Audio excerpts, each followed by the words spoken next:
this world of bad animation. What is that? Oh, what is that? Dude, I think being an animator has actually got to be like the top 5 worst jobs in the entire world. It is. Being an animator sucks so badly because you're underpaid. It takes forever to put out your work, so you can't mass produce it. And it's really not appreciated as much as it really should be. It's a horrible profession to be in. It's kind of like being a teacher, bro. You do it for the love of the game, not because you're gonna get paid a bunch. They're unironically thinking that YouTube is a sustainable long-term career. Because not only do you have to sacrifice days of your very limited lifespan into animating the jiggle physics of someone's ass cheeks in big. I was almost locked, bro. Oh my goodness, I was almost locked. Give it to me! This is what a lot of animators have to resort to though. Like, y'all ever see someone with like a good animation and you go into the comments of the video and they're like, go to the dark side. You know what you have to do now. Like, y'all see that, bro? Mouth. But then you have to come home to some dickhead tweeting out your intentionally exaggerated smear frame and calling that badly animated. The animation industry has got to be like the closest thing we have to modern day slavery, where there is always like a direct link between how good something looks and how long it's been since the people animating it have seen their wife and children. Like the dude that animated this cut in Jujutsu Kaisen, you want to know how much they got paid? $17, okay? Animator gets paid only $2 per hour. That's too much! Cut it in half! That's too much bread! Fix that! That's what I'm saying though. Animation is a hoed industry. Imagine your reward for like 10 hours of work being the fucking Grinch mill. And dude, if I was working under these kind of deadlines, but was still giving it my absolute best shot, and then found out that people were petitioning to remake the show I was working on, the only thing going 24 frames a second would be a bullet into my skull. Because, you know, it turns out that when you exploit people's passion and pay them exclusively in McDonald's food bundles, yeah, they you end up don't with give some max pretty effort. wonky looking shows. With all that being said though, it doesn't mean we still can't laugh about it. So I'm feeling pretty glad that it's spring because we're going to be doing some cherry picking. But first, it's time for everyone. Mappa would never though. I don't think Mappa pays their people good. I could be mistaken, but what makes Mappa underpaying people and other studios underpaying people? Like, why is there such a huge flex in quality? Favorite part. So I went to a rodeo with some friends the other day, which is related, I promise. And aside from the fact that we got rained on the entire time and realized about 15 minutes in that we did not consider at any point how the cow felt about it, you know, when we got back as a palate cleanser, Would y'all go to a rodeo? I'm not a rodeo guy, type of guy, bro. Like, I'm not going to a rodeo under normal weather circumstances. If it starts raining, I'm out of there immediately, bro. I'm not watching this rodeo. thought we should put on Brokeback Mountain for no particular reason at all. But then, of course, when I looked it up, I found out that the FBI has banished this movie from existence, apparently. You cannot watch this thing anywhere. There was a result for Netflix, but when you click on it, it just says it wants you to remind them that What's they're the meant to point? have movies on there. Is this and it a was only VPN thanks ad? to our savior, Proton VPN. Shout out Proton VPN. One Punch Man's like a show about this dude named Saitama who's like so strong that his only weakness is the Norwood scale. And like it didn't need to go as hard on the animation as Killer Bean, but it did it anyway, and it's what makes it one of the only anime that I'm not publicly embarrassed to be a fan of. Y'all like that? How does this make y'all feel? How does this... Man, you should play the scene a little bit longer. Because everyone behind the scenes was putting in like way more effort than they needed to. Like this level of quality was way above the standard for a show like this. They were just doing it purely for the love of the game. And so you'd think with like a show popular enough to get people to willingly cosplay as a bald guy, that they like want to get on to following up that shit as quickly as possible and with the same amount of care and time, which is why they took 4 entire years to put out another season and gave it to a studio mostly known for doing romance shows. And we all knew it was over the second we got the teaser. Yuck. I don't remember season 2 of One Punch Man. I think I watched like 3 or 4 episodes of season 2. I don't think I really liked it that much, if I'm not mistaken. For season 2 that was comprised of so many cuts to black that you actually got like a first-person view into watching yourself die inside in real time. To be fair, it's kind of hard to notice there's anything wrong with the animation in season 2 when you're too busy having a seizure anytime anything moves. But 3 years on, we started hearing about One Punch Man 3, and I was like, okay, come on, surely this I didn't even know maybe. season 3 came out. Make it this time, the same exact. But I saw all the memes of One Punch Man season 3. I'm like, it can't be that bad. And then I actually saw some footage of the anime. Like, when people complain about animation, I tend to think people are over-exaggerating. But this one, though, Guys, you fucked up season 2. Okay, but like they announced it in 2022 and it was only coming out this year, so surely they spent that time cooking up some absolutely devious shit. And nope, it's actually even worse than it was before, and they spent that 3 years animating 1 frame a day. But then it dawns on you that it's completely silent. like, You cannot explain this. You can't explain this right here. No, like you legitimately can't explain this. Bro, like what was the vision? What was the vision here? I don't get it. No. And it would be one thing if this was like this fast of a scene, but it's like it's like a full 2 seconds. No one is doing anything. But to be fair, it's kind of hard to clown on the animation when none of it is. I've never seen the full clip. I've never seen the full scene. No one is doing anything. But now you see why they're underpaid. No. You're having it backwards. This is happening because they're underpaid. They're not underpaid because of this. It's because they're underpaid that this is happening. I didn't know this was the full. This is so to be nasty. fair, it's kind of hard to clown on the This is so animation when none of it is actually animated. They animated the grass though. Y'all see that? Hold up. Give credit to where credit's due. Look at the grass. Animated. Woo! Nah, they low-key cook. They cook. Come on out. They actually did their thing. So far, season 3, it looks like a freaking Draw My Life, where every episode is competing That's a real frame too. to see whether it can have a lower amount of frames or IMDb score. It's so unbelievable. 1.4? Bro, that's lower rated than Fanboy and Chum Chum. Oh, nah. Us that people have been going back and apologizing to season 2 because at least those episodes had more movement than the goddamn subtitles. Like, genuinely, for the entirety of the 1st and 6th episodes, the only thing that move are like the lip flaps and my hand toward the nearest noose. So the question then, aside from what the fuck, is what happened. And it turns out that these guys were apparently only given 6 months to crank out the entire season. So They announced a show 3 years ago and then gave people 6 months to make it. even barely watchable would have been impossible when even the human. And what's crazy is people don't care about they don't care about like what's happening behind the scenes. They're just gonna blame the animators, wherein it could be the studio's fault or whoever could be ahead of the studio. Like it could be someone else, but the animators are the one who's going to get all the blame. Body takes longer than that to make something that looks like a sentient ball sack. And I mean, it's not like it's all bad, okay? There is some good shit in there sometimes for 30 seconds out of a 24-minute episode. But like the rest of it legitimately makes me feel like I'm watching the anime equivalent of like a day one Bethesda game, like with this guy that randomly generates boobs for a couple shots. Wait, no, you don't. No, he's lying. He doesn't. It's not random. There's no way he just. No, they have boobs. It's not random. This guy. Oh my goodness, it's random. Oh my goodness, what's happening? You know, maybe that's foreshadowing something that gets explained later. That's what that. It gets explained later, bro. Like, there's an explanation for this. There's an explanation. Trust. Generates boobs for a couple shots, and how they forgot to finish drawing the rest of this dude's. That might be the worst thing I've ever seen. Like, actually, no exaggeration, that might be the worst thing I've ever seen. Like, putting boobs on a man, bro, like, that's cool. We do that on our off time, bro. We all used to put boobs on men. We all love to touch men boobs.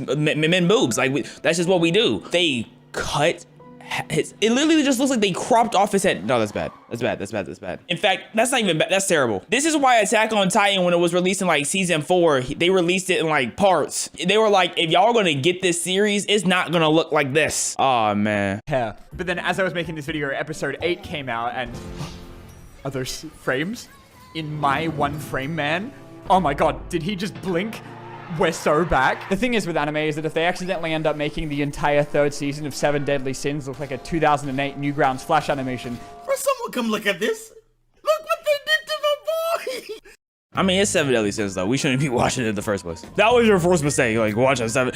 After watching season 1 and a little bit of season 2, if you're like, you know what, let me keep watching 7 Deadly Sins, you played yourself. Look at his legs. Oh damn, look at his legs. That they sometimes get to like redo some of it later in the Blu-ray version, where usually the selling point is getting like an uncensored or extended edition. But in One Punch Man's case, it'll probably just be having the show actually move. And even with shit like Blue Lock, where I got to witness firsthand the Twitter-wide memorial service for the quality of the show when its 2nd season had less frames than a 13-year-old's CapCut edit. Usually if a show is going to have like a huge animation drop-off, it'll be like in between seasons, unless you're Uzumaki from last year, which had a first episode that looked amazing and was fluid as hell, was gorgeous, mwah. But then started speedrunning the fastest fall off in history when you got to episode 2 and immediately noticed that everyone looked different and also forgot how running works. That's crazy. And then it stayed like that for the entire rest of the show, which was crazy for a show with 4 episodes in total. And just like One Punch Man, on its own, the rest of the show looks fine. Like, it's not Story of Undertale or anything. It's just that when people have like that immediate comparison, they're like a lot harsher about them hiring the guys from Invincible. Oh, and speaking of, now that we're at a point with modern TV where they can't even get shit with real people out faster than the same time it takes to get a degree, when you get something like Invincible, that's what I'm saying, bro. Like, it's hard to get attached to TV shows when I know the next time I watch the show, I might be in a completely different period in my life. I can watch a show now, and by the time they release a next season, I could have triplets. Like, it's so bad because shows they used to be put through the ringer. They used to have seasons every year. Now you got us waiting 3-4 years, and then they wonder why people like consuming slop because y'all don't put nothing out. I'm left with slop. I'm not gonna keep rewatching the same show. I want something different, so I'm gonna enjoy slop since y'all not putting nothing out. Years on its first season, but was super popular. They weren't gonna wait until half their audience was in a nursing home to do it again. So when Amazon announced that they were gonna give us yearly seasons of Invincible, both the fans and the animators were losing their shit about it for entirely different reasons. Season 2 was definitely like a drop off from the first, but it wasn't anywhere near as noticeable as season 3, where, oh my god, bro, I'm sorry, I love this.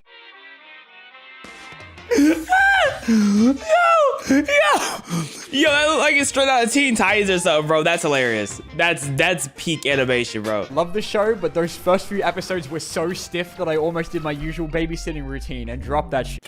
But as much as people were like clowning on them for dragging PNG images across the screen in a multi-million-dollar Amazon show, that's so and had bad. people complaining that Angstrom didn't have his 4K Ultra HD ballsack texture like in the comic. Like, dude, you try and draw this shit 500 times an episode. And obviously it doesn't automatically make the whole show complete dog shit, because there's way more to a series than just how it looks, which I can definitely tell you as a Ruby fan. I also think they kind of like screw themselves over when they do these teasers that they put out in between seasons that look infinitely better than the entirety of the show, because It's kind of like watching a mobile ad. Oh, this is what y'all are advertising, but I get into the game and it's just a top down. Like, man, mobile ads piss me off. 4 minutes of people yapping than 8 hours of an entire show in a year. When Dragon Ball came out of retirement with a new movie about 10 years ago, they went, yeah, nice job, guys. Anyway, we want you to make a full weekly show out of this in like a month. Okay, thank you, bye-bye. Which is how you end up with like the most iconic anime of all time, debuting its first show in 18 years with what looks like a kindergartner's fan art competition. I was only strong enough to handle like 10 episodes of Dragon Ball Super after every single frame looked like the cover of a how to draw manga book.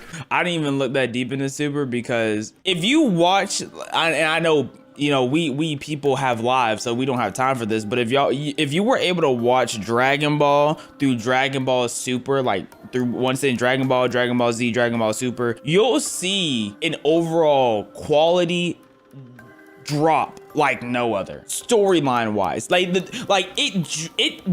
crashes as soon as it gets to Super. It's so bad. But I did hear that they like locked in and it got better by the end of it. Plus last year we got the newest show, Dragon Ball Daima, that which I mean, I heard Daima came out. I'm like, come on, like, okay, like now we're just milking the whole show. You know, it just feels like, I think my problem is I view Super as a spinoff, because Super, I don't take Super seriously. I really don't take Super seriously at all. Like if you sit down and watch Super with a thinking cap on, it just proves that when something doesn't have to come out weekly and isn't stretched out to 200 episodes, it can actually look pretty good. That's crazy. I just think it's because we're like drowning in so many goated shows right now that shit like this stands out way more than it used to, compared to like 40 years ago, where the best we were getting were like regular primetime PowerPoint presentations, all being outsourced to a single Japanese child. And again, like, they had to get this shit out like every week, okay? So they couldn't afford to make Knuckles not look like a potato.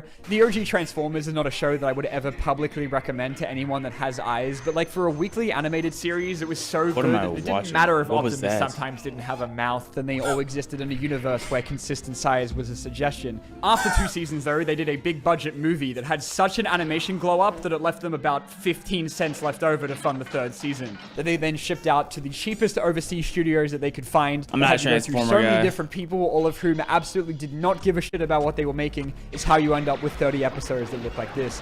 Symptoms of outsourcing your animation to underpaid children who get financially compensated less than the shits they give include layering issues where the characters sometimes walk into the shadow. They walked into, I mean, granted, this is from like the 1800s, but bro, what am I, they are going to, is that Tom's ear?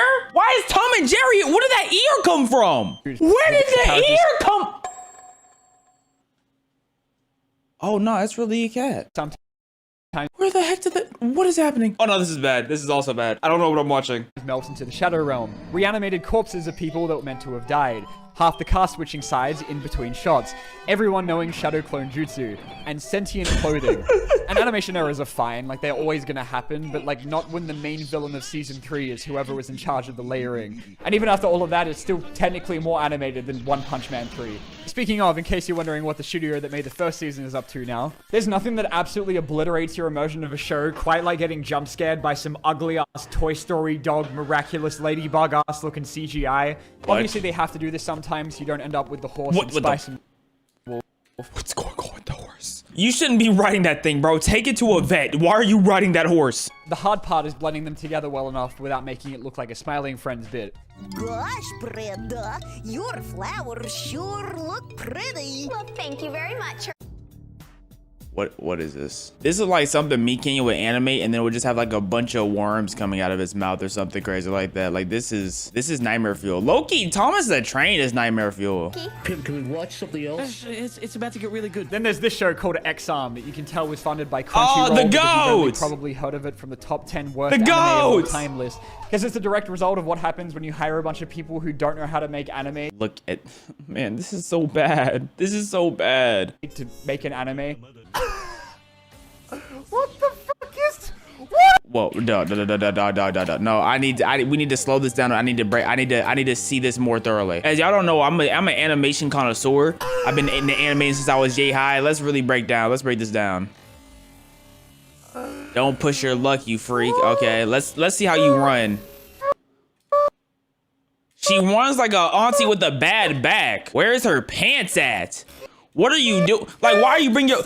What formation was that? Why were you squatting like that? What are you doing? She's too loose. You're not gonna knock nobody out with that punch. What, is she doing the praying mantis? Where are you going? What is happening? You ran forward, hit the praying mantis, and then fell back. Wait. The only thing good about that scene was her butt. Because they didn't want to make a model for anything that only appeared once, sometimes its characters don't exist in the same dimension. This man is a drawing, this man is PS3 graphics, someone is chain smoking through all the fight scenes, the main dude's bedroom is from Google Images. What is... Dog, he's levitating on his bed. He is levitating on his bed, bro. Levitating. Him and his bed are not the same from the same show. Not from the same medium, bro. That's a manga bed. That's not an anime. Yeah, dog. No. This is bad. I need to watch it. From Google Images, and they had to censor a kiss from the manga, but not because they were homophobic, just because they didn't know how to animate it. They didn't know how to animate As a it? kid, watching Transformers Energon for the first time felt like the childhood equivalent of being waterboarded with how the whole show looks like they animated it in Gmod, which I know we're saying a lot when at that point I was still regularly suffering through shit like the Numberjacks. I'm the puzzler. Look at me. What the heck And doing is a show like that? this in 3D sounds like You a think good the Numberjacks at 6'7"? idea when you consider that drawing super detailed robots over and over is kind of hard, as any survivor of watching Transformers Armada can tell you, but not when the models are so physically incapable of expressing any emotion whatsoever that they have to like randomly cut to like these super detailed hand-drawn animations as if it's like a shitty Wii game jumping from the cutscene to the gameplay. And then even 20 years later, the bar is still in the toilet because when we got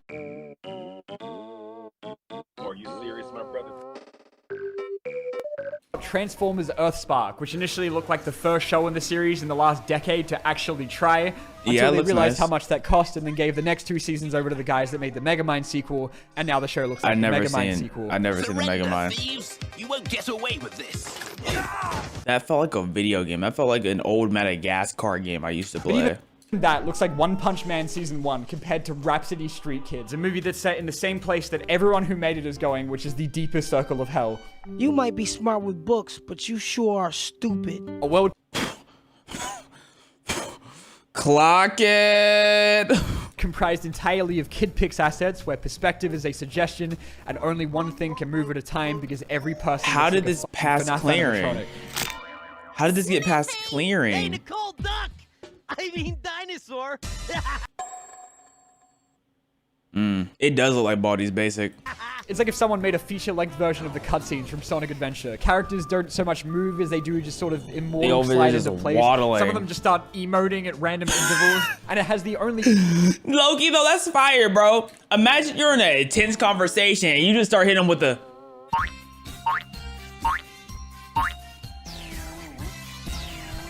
That's gonna piss somebody off. Low-key might need to add that emote to the bag. Only dog I've seen more fucked up than the one in Toy Story.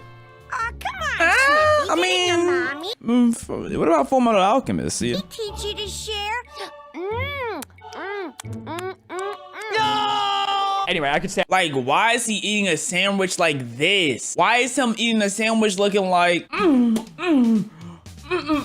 oh, it's so good. Why is that the eating sandwich animation? I'm here all day talking about shit like Joshua and the Promised Land and Food Fight, but like at the end of the day, I would still rather take this absolutely shit-ass shot of Garrow moonwalking down a cliff done by an actual human than like any of the nerds that keep chucking it in a computer and pretending that it's better, okay?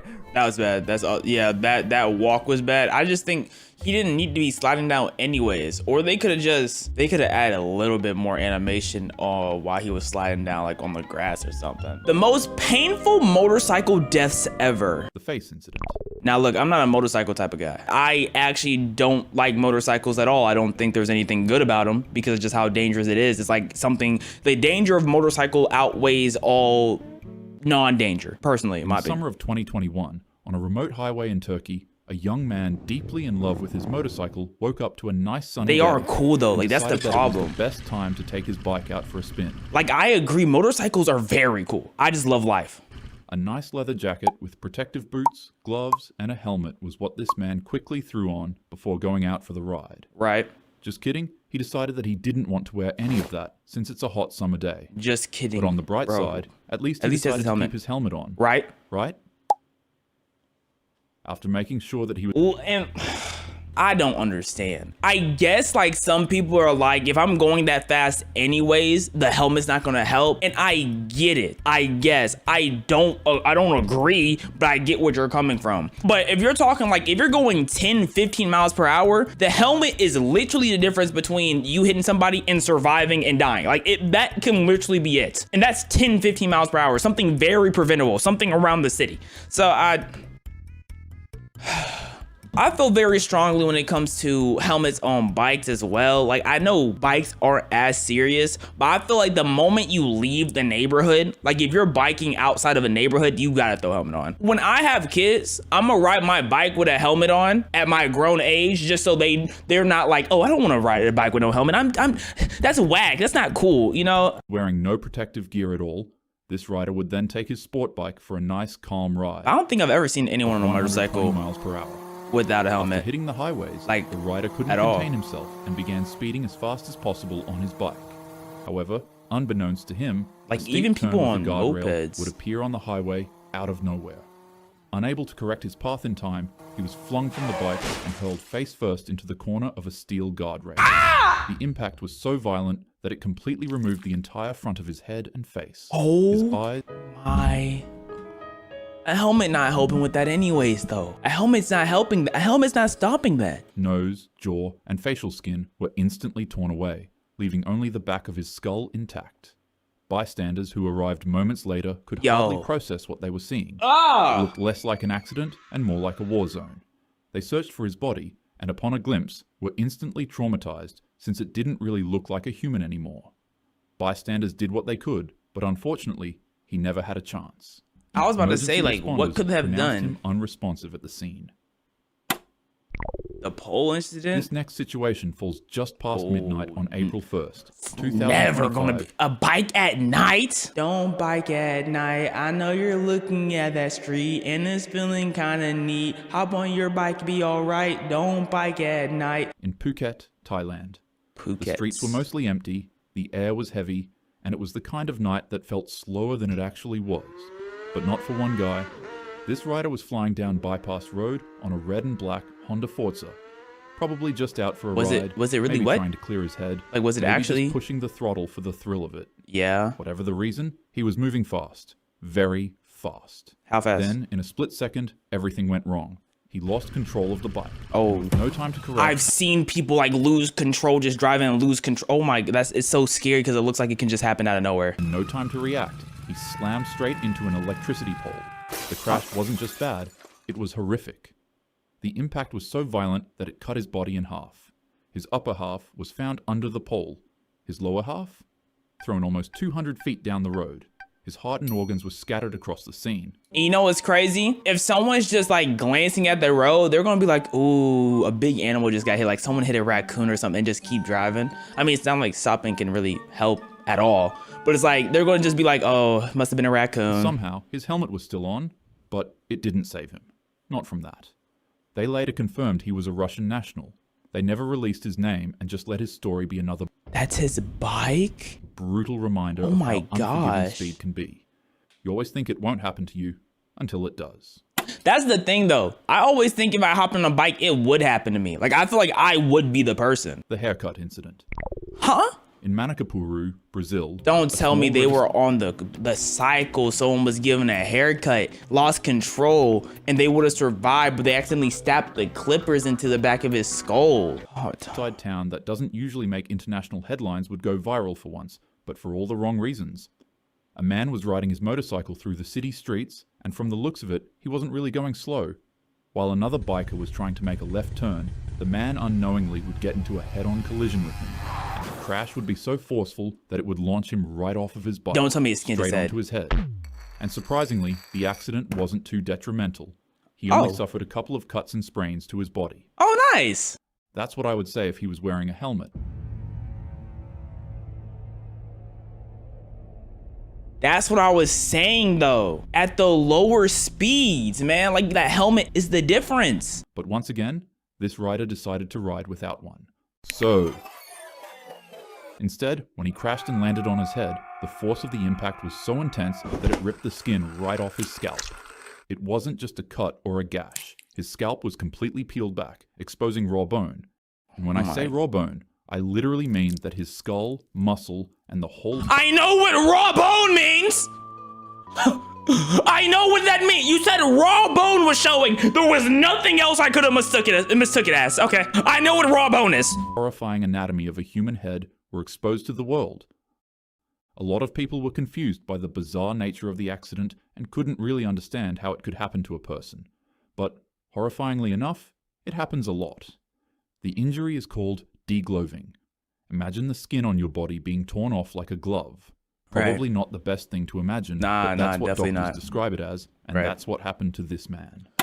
The footage but too, that's what bro. doctors describe it as, and that's what happened to this man. And you can tell they're not even going fast, because you can tell with these older cameras, that's a pretty good steel frame. So you can tell he's not even zooming down, bro. Well, wear a helmet, bro. Wear a helmet. It's not even a bike that looks like it's supposed to be speeding either. Oh, brother, man. Wear a helmet, guys. RIP. I still don't think I've ever seen someone on a bike without a helmet, though.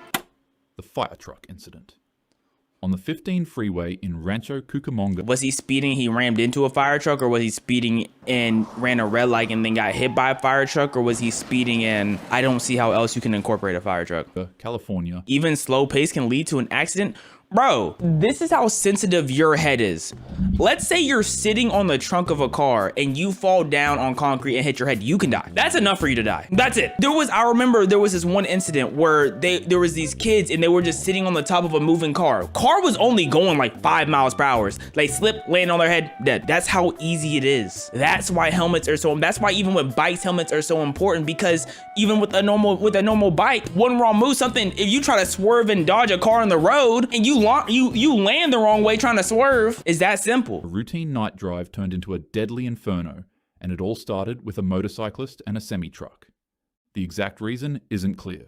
No one knows if the biker swerved, miscalculated, or just didn't see the truck coming. Oh my gosh. But what we do know is that he collided with the big rig at freeway speed, which is anywhere from 65 to 85 miles per hour. Well, he ran into the back of the truck. Right. An hour, and the impact was devastating. As if smashing into a semi-truck on a motorcycle isn't already bad enough, it kept going. The biker would be trapped underneath the vehicle while its diesel leaked out of its fuel tank. And unfortunately, it caught on fire. The sparks from the accident would light both his motorcycle and the 30,000. And that's why you called it fire truck? Oh, nah, you're nasty for that. That's why you called it fire truck. I thought it had something to actually do with the fire truck. This was like a cartoon where something bad happens and you're like, okay, it's over, then something bad happens again, and then something bad happens again. The truck driver was quick enough to escape, but once again, since the biker was trapped, he was engulfed in what would be known as one of the biggest fires the freeway had seen in years. Oh my This goodness. fire was so big that it took 3 fire engines to try to control the blaze, and the highway was shut down for hours. When they finally arrived at his I know that traffic was crazy. body, they immediately called it the sign incident. In Thailand, sometime around 2019, on a What's highway going on with just outside of Thailand? Bangkok, where traffic moves fast and helmet laws are, let's say, loosely followed. That's what it is. Okay, so they have a looser helmet law, which leads to more. That makes more sense. A guy, once again, not wearing a helmet, was riding his motorcycle at a high rate of speed, zooming in and out of traffic. While going down the road, his bike would randomly hit a pothole, and his attempt to avoid it would be where things went horribly wrong. He heavily swerved and got launched off his bike so forcefully that it'd throw him airborne and he'd go flying for a few seconds. My question is, would a helmet even help in this situation? 'Cause I don't even feel like a helmet gonna help. Which actually sounds kind of fun, because bouncing and flying around in a controlled area is usually a fun experience. Yeah, but going off of a motorcycle, I don't feel like that's equivalent to what we're saying. Yo, the hat that be talking, what are you talking about, bro? Whether you've gone bungee jumping, skydiving, or have randomly experienced You quite literally did not name a single fun activity flying right in your there. dreams, I'd say it's a pretty enjoyable thing. Just not when you go flying headfirst into a road sign, which is what happened to this guy. He was flung so hard at the road sign that it perfectly decapitated his head and left his body continuing on with its momentum. And disturbingly, his head actually hit the sign so hard that it became stuck to it. Imagine riding down the freeway and you see a human head on a sign. The scene was so Absolutely brutal not. that it even traumatized seasoned first responders. And Absolutely obviously, not. Sadly, he passed away. Bro said, sadly, he passed away. Like, we know he passed away. RIP to him. But, like, what he said it like there was a chance that he didn't. Bro lost his head and his body kept going. The paper incident. The paper in late incident. 2015, a motorcyclist in Shenzhen, or Guangzhou, a busy Chinese city, was on his way to work when he stumbled On across a heavy moped? traffic and a very large cement mixing truck on the road. Okay. As is common in densely What does that have to do with populated urban paper? cities, he began lane splitting in between traffic to get through the cars. No way someone stuck out a piece of paper, it blinded him, and he crashed into something. Funnily enough, this is actually a good thing for most bikers to do, as lane splitting lessens congested traffic and heavily reduces the risk of motorcycles getting rear-ended by cars that don't see them. I will say, when it comes to lane splitting, like, I feel like it's scarier than what people depict it to be. I feel like on a motorcycle, I'd easily accidentally lean too far, crash into a car. You know what I mean? Not even on something that would actually hurt me, but just like vehicle damage in general. Like, I'll lean too far, crash into a car. So this rider gets a gold star for practicing smart riding. Ironically, however, when the light turned green, he accidentally dropped his bike and fell off of it right in front of that ginormous cement mixing truck How? How did that I happen? mentioned earlier. Panic exploded out from bystanders, and they would all try to get the trucker to stop driving, but by the time he had even noticed he rode over anything, it was already too late. All 12 wheels of the 30,000-pound truck trampled over his body. The rider wasn't just crushed, he was effectively flattened into the Flattened into paper. That's why it's the paper incident. So that has nothing to do with paper. You're just a jokester. That's insane. road's pavement. Witnesses and first responders described his body as being no thicker than a sheet of paper on Oh the my road. gosh. City sanitation workers and police disturbingly had to resort to using shovels to Oh my scrape his gosh. body off the road and put it into a dustpan. His body was so pulverized that he couldn't even be put into a casket for burial. I don't really know why you like traumatizing yourself with stories like these. Me? Who's providing them? You're the provider. You're providing. You're providing. You're providing the detail and the images. You're just as much as fault. But that's all for now. Have a happy day. Have a happy day after. Right. It look is a cute dog. It is a cute dog. It is a cute dog. No, that's a very cute puppy actually. That's a wow. It makes me want to get a puppy. I do. I want to, cause I want a puppy too. Yeah. No, I said. I didn't forget about what you showed me. I didn't forget about none of it. I'm so confused how he fell off the moped. Like, that's what's confusing me. Like, what happened? Most painful car accident deaths ever. The donut incident. How are you about to villainize donuts right now? It was just another midday drive for this 28-year-old man in Ohio. The sky was clear, The roads were stretched out like any other time. Ohio. And for him, his morning had officially started. The only thing left for him to do was to get some breakfast. So he'd stop by a store to grab some donuts and coffee before taking off for work. Okay. And just like that, his morning was Horrible entirely breakfast. complete. The man was sipping a coffee in one hand and biting a donut in the other. Horrible breakfast, bro. For him, things really couldn't get any better than this. Wait, coffee and donut? How are you driving? But somewhere between the first sip and the next bite, everything went sideways. Literally. You know what would make this day better? Some music.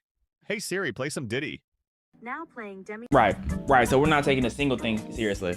Not taking a single thing seriously. Got you. No, I hear it. Now playing Demi Lovato. Right. What? No.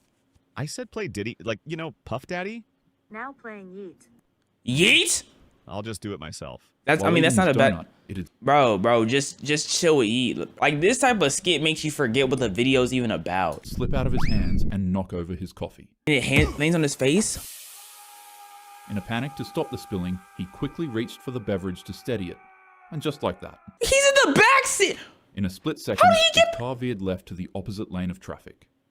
I forgot to mention that this was all occurring in the middle of the highway on an extremely busy Wednesday morning. Right. And unfortunately, at 50 to 60 miles per hour, that's all it takes.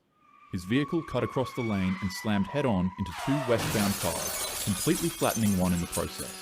The impact was violent enough to leave 3 vehicles completely mangled and scatter their debris across the field of the road like an Oh my gosh, this is not a highway. Cause like you showed an example of a highway, and then that is not that, but that's getting off topic. explosion.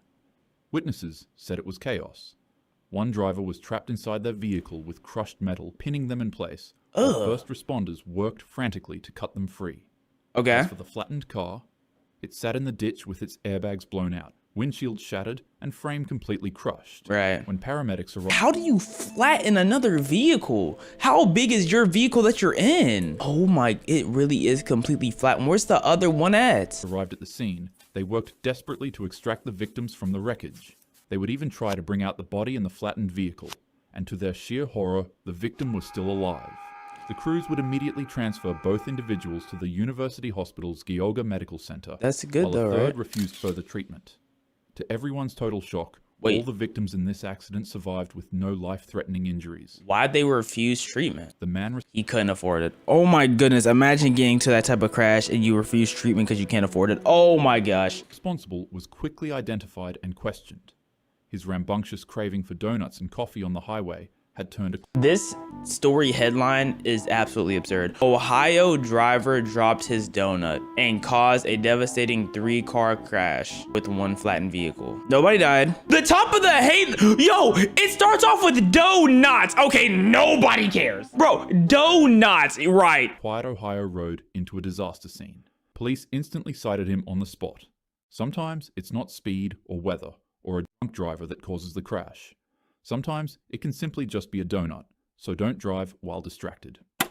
35. I mean, bro it wasn't the donut's fault. It was because he spilled the coffee. It wasn't the donut's fault. He spilled the coffee. That's why right? Regardless, 2 hands full while driving is crazy. Honestly, this one was a little too depressing, so I decided to take it out. Instead, for this incident, you can just look at this cute rabbit for a bit.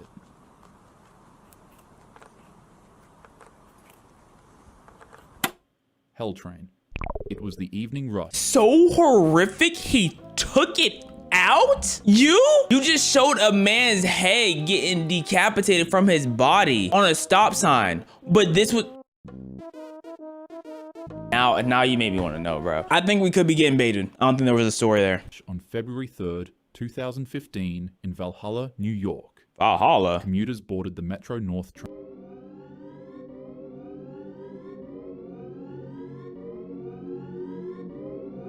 I think I know that guy. What is Solid doing here? Why is Solid at the scene of a horrific accident? Train that was headed for the suburbs after a long day in Manhattan. At the same time, a 49-year-old mother from Edgemont was behind the wheel of her Edgemont? Mercedes SUV. Edge? She had just left Right. work and was cutting through unfamiliar backroads due to an earlier accident on the highway. She approached the Commerce Street crossing, Okay. a dangerous grade-level track where warning lights flashed and gates descended. But instead of stopping, as you might have already guessed, her SUV ended up in the worst place possible. She got The stuck. tracks. Like any other normal person, you'd think that she would reverse her car out of harm's way. Or get Right? out. Well, you'd be wrong. Instead, she drove forward, accidentally stopping on the rails as the crossing gate came down behind her, pinning her vehicle into one place. She panicked quickly, trying to find an escape, but without a second to react, headlights pierced the dark. The Metro North train carrying I'm confused. What do you mean finding a way to escape? The door? Am I tweaking? Was like the door? hundreds of passengers slammed into her SUV with catastrophic force. I just don't The understand how that. impact drove the 5,000-pound vehicle nearly 1,000 feet up the tracks before ripping it apart. Okay. First off, okay, you see the things coming down. You're trying to probably get to work or something. So you try to beat it. Regardless, you see the things going down and the warning lights. You still go. But if you're going, why are you not trying to like go? Like, why are you still going slow? You know what I'm saying? Like floor that thing. I don't think you're going to get stuck if you floor it. I mean, I understand like if you get stuck, you're probably just not going to even think about getting out, right? Like I can see you like.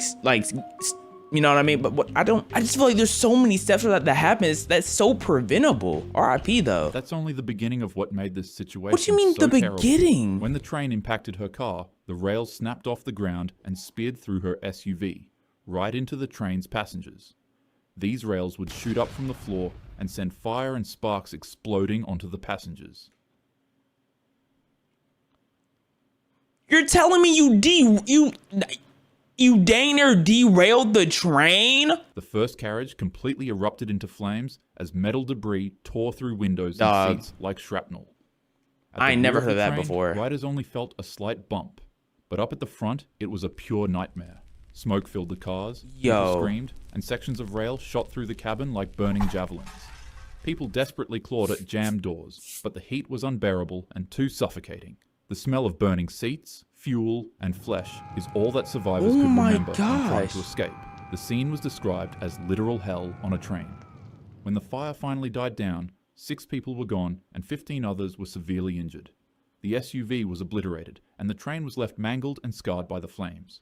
This remains the deadliest crash in Metro North Railroad's history, and the moral is as simple as it is brutal. When you're on the road, always be attentive and learn to react quickly. Most of the time, roads are actually pretty... Is that the lesson though? Like just pay attention to the signs? I mean, I guess that's being attentive, but reacting quickly. Like what was she, when she was stuck, even if she got out, the people in the train still getting hurt. Like even if she got out, it's just like pay attention to the road signs, you know? boring.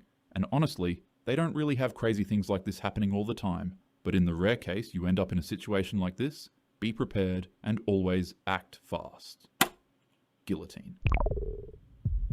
The stands were packed. Families, fans, and journalists gathered shoulder You're not to about to tell me someone's about to come on a ramp and just drive and land in this crowd of people. shoulder, watching Guillotine. the 24 hours of Le Mans. Cars from Mercedes- 24 hours of driving? Yeah, that's crazy. That's stupid. That's actually dumb. 24 hours straight? That's just dangerous.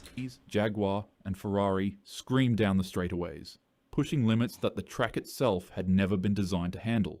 Then came lap 35. Mike Hawthorne darted toward the pits, braking hard in front of the Austin Healey driver. Macklin He got swerved to brake avoid checked? him, but in doing so, he moved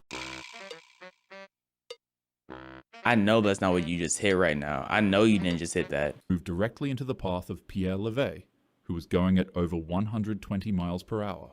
What happened next was unfortunately pure carnage. Levey's car struck Macklin's rear end and was launched into the air like a missile. What? The man's car literally started How? flying.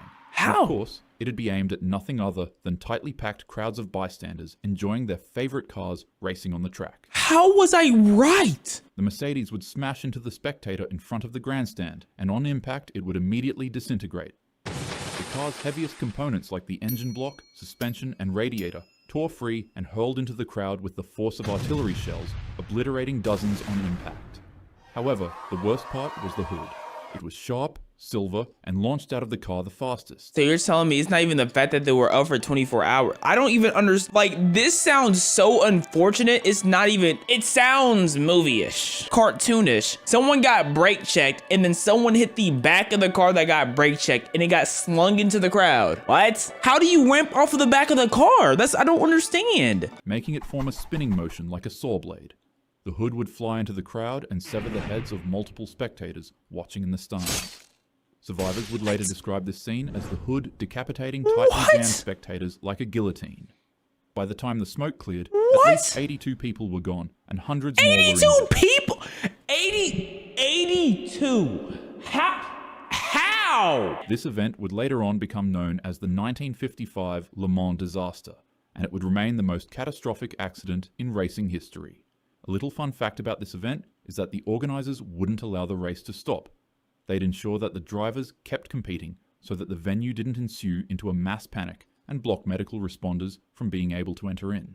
This event would be so shocking to the world at the time that multiple countries across Europe banned motorsports altogether until safety standards could be improved. No matter how exciting or important something feels in the moment, it's never worth risking lives by ignoring safety. One bad decision can hurt not just you, but everyone around you. Don't speed, don't be distracted while driving, and always drive safely. He almost hit triple digits at a racing event. Said, have a happy day. Oh, he's back. So how crazy was that second one he skipped? I need to figure out. I want to see video footage. I know that sounds crazy, but I just want to see how the car went to the air. The 60 starters are in their stride, thundering away to gain that early lead, which can mean so much in a mass start race such as this. Okay, the back of their cars do look jumpable, and the crowd is right on the side. I can see it. I can understand. Favorites among the big machines are the Mercedes team led by Fangio. All right, let me not show y'all. I don't know how graphic this could get, even though this wasn't age restricted. All seems to be going smoothly when disaster strikes at 125 miles an hour. LeVay's Mercedes collides and blows up. What? It's gonna be from that right side. Like, this footage is so like, bro. Like, look at what's flying right here. That's the hood he was talking about. Okay, wow, that's absurd. And then here's the fire afterwards. I was gonna talk about like how the footage, it looks so, you know, since it's old, it's so crackly, but it's the fact that that was peak footage back then. Like, the crackly footage is not like ironic, you know. RIP to everyone involved in that. That is trap.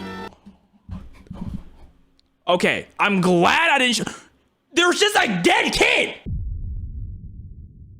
Lost media the internet wasn't meant to see. Show me, what was I not meant to see? Visual There picture. are videos and pictures out there that were never meant to see the light of day. Some were buried by corporations. Others were sealed in government storage. Some were destroyed to keep victims safe. But now, many of these lost tapes and pictures are showing up online, and the stories behind them are darker than people think. Today, we'll explore lost media that the internet wasn't meant to see. So my goal, guys, is still the same: to increase the number of videos I put out without sacrificing quality. But I'm not gonna lie, guys, it is a miracle that every week we still manage to put out a video, considering how difficult it is. So it would mean the world if you subscribe, and I will do my very best to put out more this year. Hey, Visual Ventures, man, you're the man, and we all know it. Visual Venture, and you are awesome.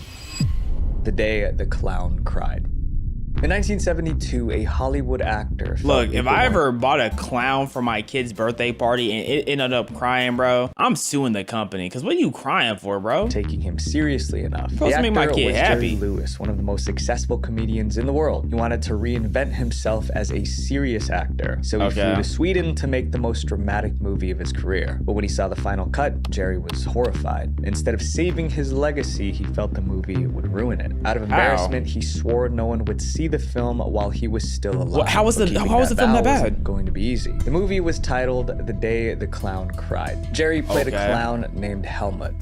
It is the story of a clown who was once the premier clown, who is no more top clown. In the film, Helmut found a group of Jewish children inside a World War II concentration camp. They were the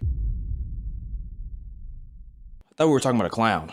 How did we get here? The only people who still laughed at his jokes, so he performed for them. The guards saw this and decided to use him. They ordered Helmut to entertain the kids to keep them calm as they were loaded onto trains. Once they entered those trains, they would never return. In the final scene, Helmut led them into a gas chamber. Then he stepped When you were filming, this sounded like a good idea? What are we talking about? Inside with them, waiting for the doors to close. While filming, Jerry believed he was creating something awesome, but behind the scenes, the production was falling apart. The producer ran out of money, equipment went missing, and the set became chaos. So, okay, he wanted a more serious role. I get that. There wasn't another serious role you could have did? Wanted to scrap the film, but Jerry refused to give up. He grabbed a rough cut of the footage and fled to the US to edit it himself. He promised reporters that the film would be ready in 6 to 7 weeks. He finished the edits, but when he finally saw the finished version, he hated it. I was ashamed of the work, and I was grateful that I had the power to contain it all and never let anybody see it. Jerry felt the movie was terrible, so he decided to hide it from the world. But once something's hidden, people always want to find it. For years, the film stayed buried, but privately, Jerry showed it to a few trusted friends. After seeing it, those friends went out and talked about the film, but they only had negative things to say. One said, "This movie is so drastically wrong." Another called it a disaster. Their heart. That's what I'm saying. I don't know what the vision was. What was the lesson? Was it just because? Opinions only made the public more curious. People wanted to see if it was really that terrible. But no matter how many times they asked, Jerry refused to release it. Jerry grew old and passed away in 2017. He was 91. At that point, fans thought the film was lost forever, but it wasn't. The Library of Congress revealed that Jerry donated a copy to them before he passed away. Wow. But there was one condition. The footage could not be shown until June 2024. For years, people counted down to the date. Why? Release may just be one more piece of the puzzle and one step closer to unearthing one of the most controversial and disturbing films out there. Reddit buzzed with excitement, but when the day finally came, the library made a disappointing announcement. They didn't have the full movie. All they had was incomplete and unedited footage. You know what? I don't blame him. It was probably too much nonsense going on already. Going based off what he described, there had to be wicked scenes in that movie. Fans were crushed, but once again, a glimmer of hope appeared. Although Jerry brought a copy of the movie to the US for editing, another copy was left behind in Sweden, and a man named Hans found it in the archives of a Swedish studio. He took the footage and kept it secret. Then in May 2025, he finally revealed what he had. Reporters were skeptical, so he showed the footage to journalists as proof. It wasn't just a fragment, it was the full rough draft of the movie. After so many disappointments, fans got excited again. They thought they might finally get to see the film, but history repeated itself. They were let down again. Hans sold the footage to a private collector, and although the public Hey, Hans got that bag. He's like, no way I'm letting this footage go for free. See some of the footage, they never got to see all of it. People in our next chapter believed that they found one of the biggest government cover-ups in history. The lost photo that started a conspiracy. Usually when someone passes away, there's no doubt about it. There's a body, a funeral, and closure. But one day, a pilot flying across the sky simply vanished. No one knew if she was alive or dead, and people argued about it for years. Then we're actually talking about Amelia Earhart? Spread about a mysterious photo that proved she survived. Hey, does anyone know anyone who looked like this? Like, what do you mean prove that she's... Who is... That could be anybody. That could actually be anyone. What are we saying? That photo was supposedly in a government file. The internet split into two sides. Those who believed something evil was being covered up, and those who thought it was all just delusional nonsense. To find the truth, we have to start with the pilot herself. Her name was Amelia Earhart. In the 1930s, Amelia Earhart was considered a living legend. She did things most people were too scared to even try. It was very interesting to me to fly in southern waters rather than in the north. Amelia was the first woman to fly alone across the Atlantic Ocean. She broke transcontinental speed records by making flights in record time. She wrote books, toured, and lectured. In 1937, Amelia announced a new goal. She wanted to fly around the world. The journey would span thousands of miles. Contemplated course covers about 27,000 miles. It will be the first flight successful which approximates the equator. She didn't fly alone. Her navigator, Fred Noonan, was inside the plane with her. I didn't know she had a navigator. I didn't remember. Position using maps and guide them over the ocean. At first, the flight went smoothly. Then came the final leg. They needed to land on a tiny island in the middle of the Pacific Ocean to refuel. The weather worked against Amelia.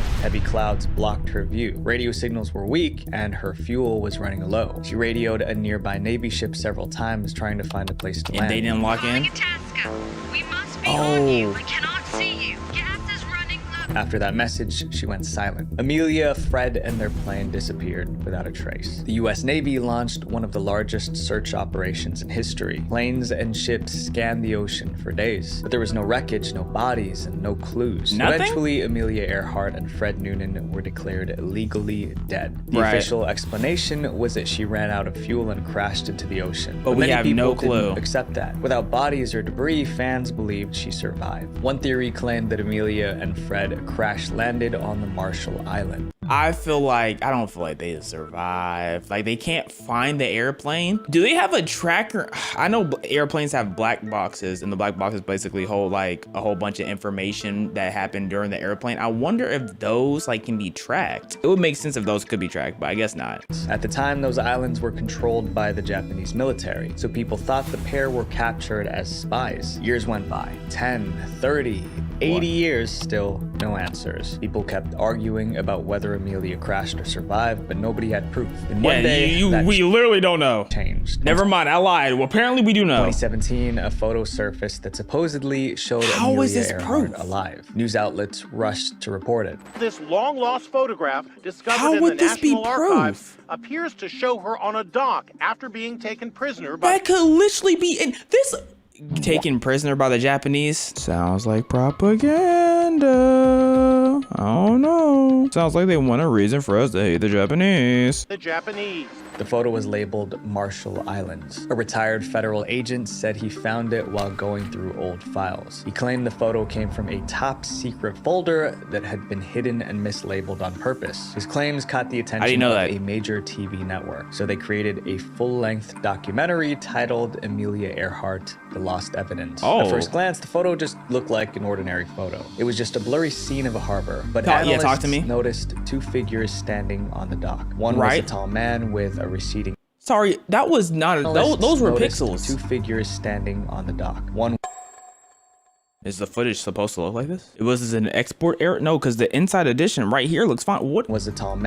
Man with a receding hairline. Experts compared his face to Fred Noonan's and said it matched. Okay, you know what? If we're going based off of nose and hairline, I see the vision. But here's the thing though. He has a crazy hairline, but his hair is done right now. If he was a prisoner, would his hair be done to encapsulate this part of his forehead? I'm just saying. Would his hair not be more frizzy and not put together?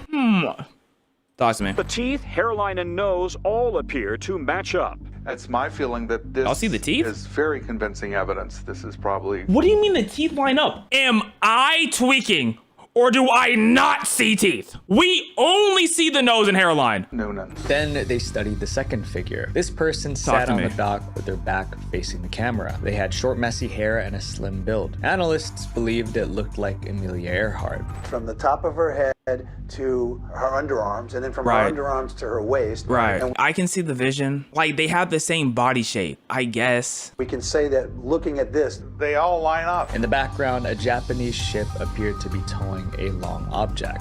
An object that is 38 feet long, exactly the length of the plane Amelia— How do they know it was 38 feet long? And Noonan you know were what? flying when it went missing. After laying out the evidence, one expert said it could be the biggest government cover-up of all time. The theory claimed that the US government saw this photo and knew Amelia was alive, but they didn't rescue her because they didn't want to get caught up in an international dispute. The documentary received global attention. Millions believed the mystery was finally solved, and they blamed the government for abandoning Amelia. But then someone looked closer, and they noticed one detail that debunked the entire story. A Japanese blogger saw the photo and decided to investigate. Yeah, prove me right. The blogger says it took him a grand total of 30 minutes to debunk the Amelia Prove me right! Photo. He found the photo printed in a Japanese tourist guide. That book was published in 1935. Amelia disappeared in 1930. Like I said, that could have been anyone's hairline. What sense would it make for his hair to be put together if he's held prisoner? All that Amelia had was the same body shape. Man, oh man, I'm different. Cause y'all fell for it. Not me though. That meant the photo was published 2 years before Amelia vanished. Not the me though. People in the picture couldn't be Amelia and Fred. After that discovery, the entire theory collapsed. The lost photo. They literally had a whole documentary. You mean to tell me they had a whole documentary on the photo and they actually didn't know the background on it? Now you know you literally can't trust the documentary. It literally could all be fake. The whole thing from top to bottom, fake. Mystery. It only showed how badly the world wanted answers. To this day, no one knows what really happened to Amelia. We still Earhart, haven't found her Fred ship Newman. either. That's the craziest part. Mysteries in history. Up next is lost media of some of the most disgusting food imaginable. America's filthiest store. Whoa. A grocery store is supposed to be clean, but in 1999, a camera crew filmed one that was pure toxic rot, and that disgusting footage became one of the internet's most wanted videos. The store was called Mexia Supermarket in Fort Worth, Texas. In 1998, the owners took out massive loans to open it, but the business collapsed. They ended up owing banks and other creditors about $1.14 million. Unable to pay their debts, they filed for bankruptcy. Normally, when a business files for bankruptcy, a trustee is appointed to handle what's left. The trustee decides what to do with any remaining property, dispose of it, or sell it. In this specific case, did he not do anything with it? The trustee should have entered the Mexia Supermarket and arranged for the food inside to be removed, donated, or destroyed. They left the food for years? According to the lawyer on the case, there was a series of communication failures. The trustee didn't deal with the food, and the original owners just locked the doors and left the country. The owners do not contact the health department. They do not contact the homeless shelter. They do not contact the food drive. They simply lock the doors and go back to Laos. The entire store was abandoned with all the perishable food still inside. The power I know that stayed thing on for smelled months, like y'all but eventually burial. no one paid the electric bill, so the power shut off, and all the fresh food The milk. Oh my goodness, the milk. All that milk. Oh, yuck. Fruits, the vegetables, the meat were covered in maggots. The stench was so strong that people reportedly got a headache just from walking past the abandoned supermarket. It was a crisis. City health officials showed up to investigate. Even before stepping inside, they realized how bad it was. They saw a parking lot full of dead rats and roaches, and on like the windows, they saw dozens and dozens of flies. Yo, Mr. Beast needs to hold a challenge there. Every day you stay in there, you get $15,000. Come on, Breastmeister. Come on. Lock in. They finally entered. The air itself was dangerous, filled with dangerous gases and low levels of oxygen. Golly. Officials declared the building a health hazard. They hired a professional cleanup crew to clear the place. Cleanup workers arrived wearing hazmat suits. It's crazy, all that disgustingness and all the perishables, and then you go to like the candy section and everything is perfectly fine. The Twinkies are just as Twinkie as when they came out the factory. The oatmeal cookies are just as oatmeal as when they came out the factory. Brought a camera to record the cleanup. They filmed the workers using loaders and shovels to clear mountains of spoiled food. By November 1999, the cleanup was finished. But the story didn't end there. The footage of the cleanup became its own mystery. Years later, in 2010, a TV network made a documentary about food, and it included brief clips from the Mexia cleanup. The show only used about 77 seconds of the original footage, but viewers were fascinated. They wanted to see the full recording of the filthy supermarket cleanup, but nobody knew where to find it. For the next 14 years, internet users searched tirelessly. They contacted the TV wanted that network, footage that checked badly? city archives, and even tried finding the original camera crew. Nothing turned up. Then in 2024, a Reddit user 2024? He posted a link to a university archive that had the original cleanup What footage. the world? The disgusting Mexia supermarket video was finally People just be online for all to finding see, things. but not everyone had the stomach to watch it. This next chapter It was is about that a company nasty? that created a kids movie not meant for kids. Hold up. Not everyone has the stomach to watch it. Like, it can't be that bad if YouTube has it uploaded. You know what I'm saying? Like, there's a level of badnessticity it could be. There's no way it's that bad if YouTube has it uploaded. Oh yeah, I know it smells wonderful in there, bro. They have to put on a whole hazmat suits, bruh. Oh, look at all that. Oh, I know that's nasty. Yo, I know that's disgusting. $20 for you to take a bite out of it. Yo, are those rats or is that corn? What am I looking at? No, that's cucumber, my fault. That wasn't that bad. This next chapter is about a company that created a kids movie not meant for kids. The Halloween movie that crossed a line. Making a horror movie for kids. I bet you this is about to be the least intimidating thing, and literally if it came out now, no one would pay a mind to it because it's not scary. I'm putting money on it. If it's too soft, it's not scary. If it's too intense, it can scar kids. But in the year 2000, Nickelodeon decided to try it anyway. At the time, Nickelodeon was the safe channel for kids. Oh yeah, it had Fairly mostly Odd Parents. cartoons and goofy What sitcoms. is that? So the idea of Nickelodeon making horror sounded strange from the start. They hired a director and trusted him to produce something their audience would enjoy. Instead, he created a dark folk tale about deformities, witchcraft, and revenge. The movie was titled Crybaby Lane. It opened with a farmer whose wife gave birth to conjoined twins. On Nickelodeon? One flesh. Nah, this is real life on Nickelodeon. This is crazy. Imagine you go from literally SpongeBob to a horror movie about conjoined twins. I could see how that is not the best transition. Ashamed of them, the farmer kept the twins hidden. Over time, he realized that one twin was good and the other was evil. Then one twin became sick, and because they shared a body, the illness spread to both. Yep. Soon, both twins passed away. To hide the truth, the farmer separated their bodies before burying them. He buried the good twin in a cemetery. He cut them in half before burying the evil one in a shallow grave on a road called Crybaby Lane. According to the legend, anyone passing that road at night could hear the evil twin crying in the dark. Anyone caught out there at night on that desolate road can hear the cries of the evil child. Years later, some friends... That's a normal kid! The evil child, meanwhile, is your average 7-monther. Held a ghost summoning ritual in the cemetery to summon the good twin. Right. Son of Muller, we are calling you forth. We know you are the good son. We come in peace. But they made a terrible mistake. The graves were mixed up. Instead of summoning the good twin, they awakened the evil one. Soon, the evil twin's ghost began terrorizing the town. The rest of the movie was mostly chaos. Kids watching at home had nightmares for weeks.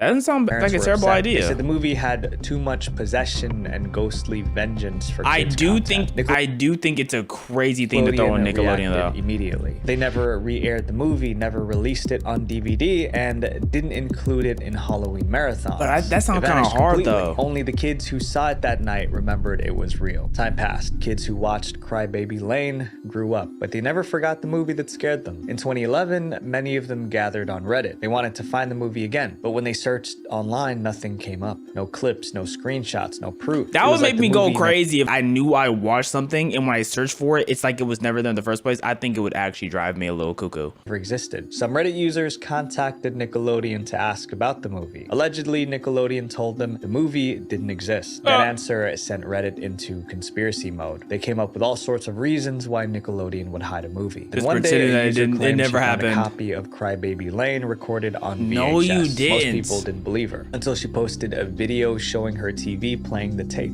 It was Yes, she did. I was wrong. Real. Crybaby Lane existed. Reddit exploded with excitement, but before she could share the full movie, she did something unexpected. What? She's gonna put it behind a paywall? She did the clip she shared and then deleted her entire Reddit account. Nickelodeon got her. Nickelodeon was on it. Oh my gosh. Fueled the conspiracy. People believed Nickelodeon forced her to take it down. People were saying Nickelodeon was so desperate to sweep Crybaby Lane under the rug that they went after this Reddit user. The mystery made fans even more determined to uncover the truth, and somehow they got their wish. On Halloween that same year, 2011, Nickelodeon aired Crybaby Lane. After 11 years, it was back on TV. They even promoted it as Nickelodeon's banned film. News outlets covered the story. When asked about it, a Nickelodeon representative said the movie was never formally banned. It was simply forgotten. Up next is the lost media from one of the most tragic situations in documentary history.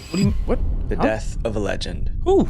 The video of this man's final moments became a legendary piece of lost media on the internet. And this story is close to me because when I was a kid, I used to watch him all the time until the day of his death. Steve Irwin was known as the Crocodile Hunter, but that wasn't just a nickname. It was a literal description of what he did. An insane life. The Crocodile Hunter TV series followed Steve like a crazy life to be around vicious animals all the time and just toying with them, to be honest. And other parts of the world on the lookout for crocs. He would grab crocodiles by the tail, wrestle them out of rivers, and teach viewers about wildlife up close. Sometimes he got hurt. They'll get bitten occasionally, you know, every now and again, but it's never the animal's fault, it's always my fault. In September 2006, Steve and a film crew were shooting I a understand. documentary. Steve was in the water with 2006. cameraman Justin when they spotted a stingray. Stingrays are flat fish with long tails. They are usually calm and will swim away if frightened. But when Steve and Justin moved in for a shot, the stingray didn't leave. It mistook Steve for a predator and went into defense mode. It propped itself up on its pectoral fins and began rapidly stabbing upwards with its tail. It happened so fast. Steve was badly hurt. Justin tried to keep Steve awake by reminding him about his kids and telling him to hang on. He didn't survive. Australian crocodile hunter Steve Irwin. I think I might be getting Steve Irwin mixed up with somebody else, because I feel like there was someone who more recently passed away within the last 10 years who also did a very similar thing. I think I'm getting him mixed up with somebody else, but I cannot remember his name. So are stingray like poisonous or something, or was it Coyote Peterson? I don't know. And I just feel like he had the love for animals, but I feel like once you get kids, like you really have to start weighing your options when it comes to things like this. Stingray, I know like when they hit you they sting, but like, is it sting as in like a paralyzing shock? Like not all stings are the same, you know what I'm saying? Because sting is just a term to describe the pain, but it doesn't really tell you what is actually happening to you. Like if a scorpion hits you, it's going to sting. When something bites you, it stings. When a bee stings you, that's not the same as a stingray stinging you. So what does the sting do? You feel me? It's venom. You see how that's different? When I get stung by a bee, it's not venom in it. Believe it or not. Like, come on, bro. Has died during a diving expedition near Port Douglas in Australia.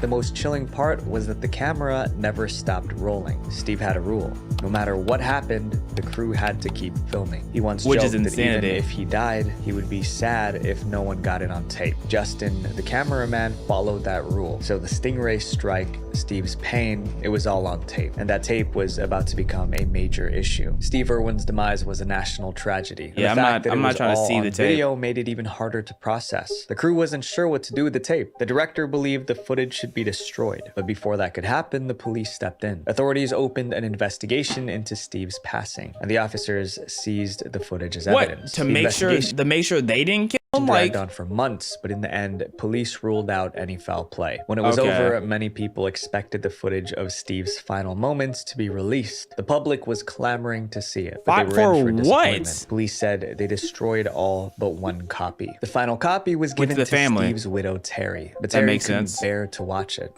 As we know, there was footage of the moment that he died. Did you want to see that? No, I didn't want to see it, but I wanted to be the one to dispose of it. She destroyed the tape herself without ever watching it. That meant the footage of Steve's final moments was gone forever. There were no more copies. But some people refused to believe that. I don't believe to search online, hoping to find a I understand, but I don't believe copy. Fake videos started spreading across YouTube and Reddit. Some even went viral. Terry heard about those fake clips and called them a complete fabrication exploiting people's sadness. Today, those clips still circulate online, but the real tape, the one recorded that day on the ocean floor, has never been seen by the public, and most likely, it never will be. Yeah, this probably next not. chapter I'm keeping that in a safe. Is about a dumb mistake that cost someone their life. The fatal film scene.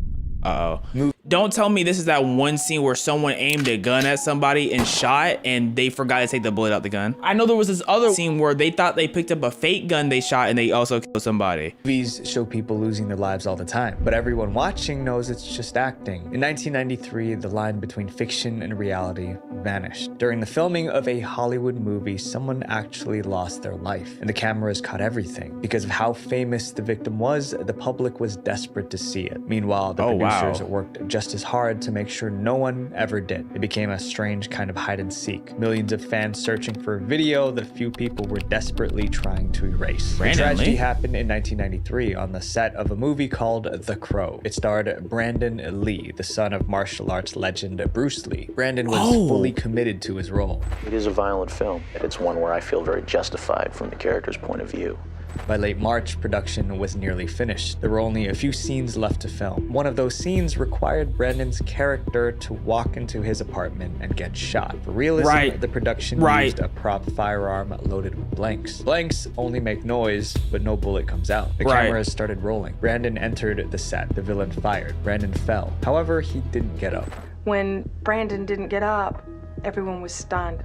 Then when everyone heard the medic go, "Brandon, are you all right?" The place just went, it was like dead quiet. When they got closer, they realized he was hurt. He was actually rushed shot to the hospital. Hours later, which I have no clue. clue. I have no clue how that type of accident happens. Died at 1:04 p.m. Eastern Standard Time. Hollywood and the public were in shock. How could a blank end someone's life? Police immediately opened an investigation and seized the footage. I would assume it would be foul play too, because that just sounds too. It just sounds too wicked. An accident. Brandon's father, Bruce Lee, also lost his life under mysterious circumstances. Even Brandon's publicist questioned the narrative. Brandon Lee's publicist has been quoted as saying it's no longer believed to be a special effect gone wrong. He's asking for a murder probe. But investigators soon uncovered what really happened. Weeks earlier, the crew used the same firearm for a close-up scene. To make it look real, they loaded it with dummy rounds. Those are bullets with no powder, but real metal casings. However, they can still be risky. After filming, no one made sure all the rounds were out of the chamber. They didn't make sure. A small fragment of a dummy bullet was still inside. A piece of the dummy bullet had become lodged in the gun barrel before Lee filmed his final scene. Later. A piece?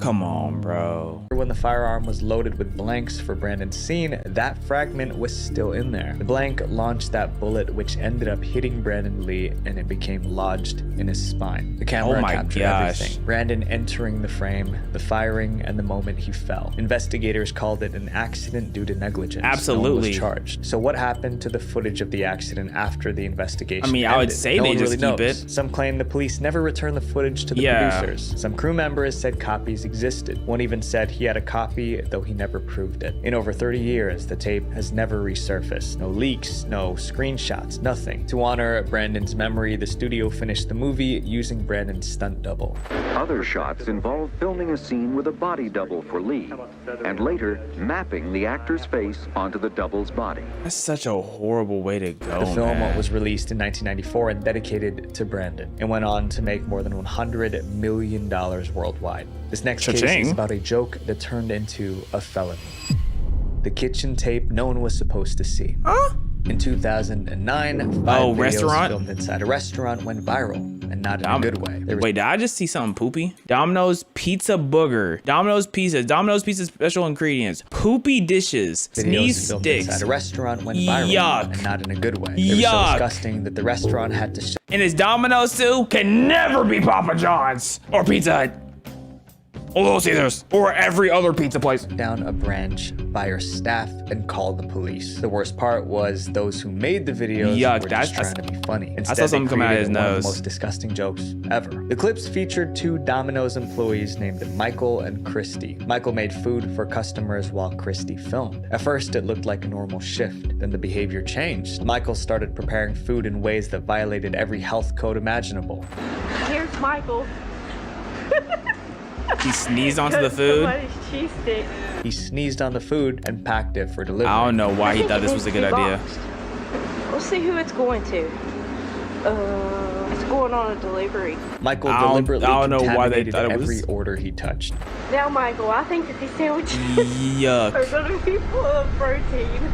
He even farted on the salami that goes on the sandwiches. Christy uploaded the clips to YouTube. At first, almost Like, this is definitely before, you know, any form of YouTube negligence at all, but holy. Nobody noticed. Then on April 13th, a popular blog found them. They ran a story titled "Domino's Rogue Employees Do Disgusting Things to the Food," put it on YouTube. The article went viral. Within 72 hours, the videos hit 1 million views. Yes, Viewers they're were furious. The internet united around one goal. Find the employees in the video and punish them. The clips didn't include an address or a city. Hold up. This says Domino's workers fired for prank. I don't think this should be considered a prank. I mean, I guess you could label it as a prank, but is it really? It's just disgusting. Employees in the video and punish them. The clips didn't include an address or a city name, so viewers scrubbed the clip for any clues. In one scene, the camera briefly pointed outside. Viewers spotted a Jack-in-the-Box across the street. Using Google Earth, they searched for Domino's stores located near Jack-in-the-Box restaurants. Someone found a match. There was a Domino's across from a Jack-in-the-Box in North Carolina. Problem solved. The internet found them. Within hours, people emailed Domino's corporate headquarters with the location. Now, the company knew exactly where the videos were filmed. The public was mad and they knew where to find the Domino's employees. Someone needed to defuse the situation fast. Christie, the Domino's employee, panicked. She emailed Domino's executives trying to explain what happened. They read, "I am sorry about all of this. It was a prank. No food was ever sent out to any customer. We would never put something like that on YouTube if it were real. We would never do it if it was real." That does not help your case at all. That just means that if you didn't have the cameras on, you would do it. Her apology, it didn't help. The situation was already out of control. Domino's shut down the Conover store, threw out all the food and sanitized everything. Then they issued a public apology. Recently, we discovered a video of 2 Domino's team members who thought that their acts would be a funny YouTube hoax. We sincerely apologize for this incident. In the same statement, Domino's confirmed that Michael and Christie were fired. They got fired, They also said that warrants were issued for their arrest. 2 Domino's employees facing charges tonight, and this is why. A shocking video that hit the web. But the public wasn't satisfied. Customer complaints kept coming. What? Domino's online... Why are you... They got fired and they're under arrest. What more do y'all want? Quality rating dropped from 5 to negative 2.8. Negatives? Oh, I'm not gonna lie, Domino's. Y'all should have been in the negatives already because of how y'all pizza tastes. But oh my goodness. Yo, Domino's, y'all aren't that bad, man. It's just, you're a little overrated. How did y'all get into the negatives though? Negatives is wicked. I didn't even know you could vote negatives. Like, there shouldn't even be negative as an option. By September 2009, Domino's permanently shut down the Conover location where the videos were taken. Michael and Christie turned themselves in. They were charged with felony food contamination. Michael got 6 months in jail. Christie got 45 days and 18 months of probation. After the scandal, the original videos started disappearing from the internet. Why is one called Poopy Dishes? Many believe Domino's pressured platforms to remove them. They were almost completely expunged from nearly every corner of the internet by a company on the brink of demise. The Domino's clips became so rare that they were considered lost media. Years later, a YouTuber began hunting for them. I have 2 out of 5 of those videos, and I'm looking for the other 3. We only saw 2. 5 clips, but in 2024, we did find all 5. We finally did. These stories prove that nothing online truly disappears. What you delete, someone else saves. What you hide, someone else finds. So my friends, be careful what you post online because the internet is written in pen, not pencil. Visual venture. I remember one time when I was a kid, I had a burger from Hardee's. I hated messy burgers. I couldn't stand Sloppy Joe, bro. I want to be able to grab my burger and eat it normally. I don't want to have to fight with the bun. It was slippery, bro. I couldn't pick it up normally. I didn't eat Hardee's for like 3-4 years. That's all it took for me, right? So if someone spit in my food, or I'm seeing like a company is spitting in my food, I'm gone. Golly, man. Today we're about to check out a channel called Doodle Digest, where we're going to be digesting doodles. Top letters to survive a zombie apocalypse. Talk to me. I just feel like if I were to zombie invasion just broke out and you thought it'd be a good idea to hide in the letter C for whatever strange reason. Why are you licking C? I don't feel like this is a good letter to hide in, though, because it just feels way too open. I feel like N is a terrible letter. Or if you're allowed to be inside H, that's not a bad hide. A lowercase n, if you can like make a door to lowercase n, that's not a bad hide. After climbing inside, you realize you're facing the only opening because, as you can see, there's no back exit. Not even a little hatch anywhere you can escape out if things get heated. There's nothing clever hidden in this design, just you and the entrance and whatever is coming inevitably through it. If you're lucky and they arrive from the left, then alright, you're chill for now. But chances are if the whole world is infected, there'll likely be zombies on all sides. So if the zombies approach from the front, you have to deal with all of them, one by one, while standing in the only gap. You'd need a bucket full of ammo, as well as very good aim, and whilst you're at it, go ahead and activate the sleight of hand perk, because buddy, you're gonna need it. So if it is a swarm heading your way, this basically turns into a trap with a nice curve on it. Number 9. I like a nice curve. L feels like backing yourself into this feels worse than C. With C, you can at least be laying down comfortable. You know what I mean? But with L, like you have to be sit up straight. It's kind of like sitting in like a booth. Imagine sitting in a booth at a restaurant, but instead of a cushion on your back, it's just straight wood. Corner and hoping for the best. You've got a wall behind you and a wall below you, which at least stops anything from getting to you from those directions. You know, because zombies come up from the ground sometimes, maybe. I don't know. But anyway, the problem is everything else. Just like the sea, the front is wide open, Wide leaving open. you completely exposed.